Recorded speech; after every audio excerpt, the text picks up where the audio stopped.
Et c'est la double peine pour deux salariés d'une usine bretonne de pièces détachées automobiles. Oui, leur chef d'entreprise a perçu pour eux et pour les conserver dans l'emploi des indemnités de chômage partiel pendant le confinement. Mais non seulement il ne les leur a pas versées, mais en plus il a décidé finalement de les licencier.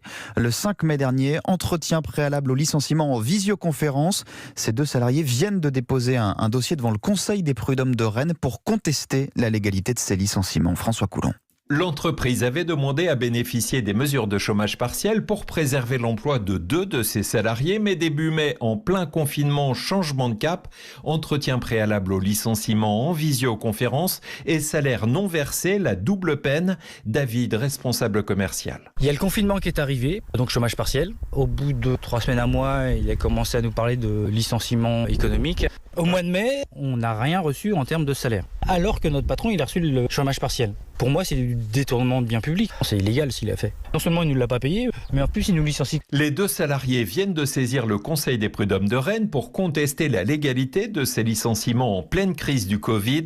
François Macaire, juriste à la CFTC d'Ille-et-Vilaine. Ce qui paraît totalement dément, c'est de licencier des personnes en plein Covid, alors que la société touche le chômage partiel pour éviter les licenciements, d'une part, et d'autre part, le fait de détourner l'indemnité puisqu'elle n'est même pas versée aux salariés, c'est-à-dire que la société garde l'argent. L'employeur n'a pas souhaité répondre à nos questions. Rennes, François Coulon, Europe.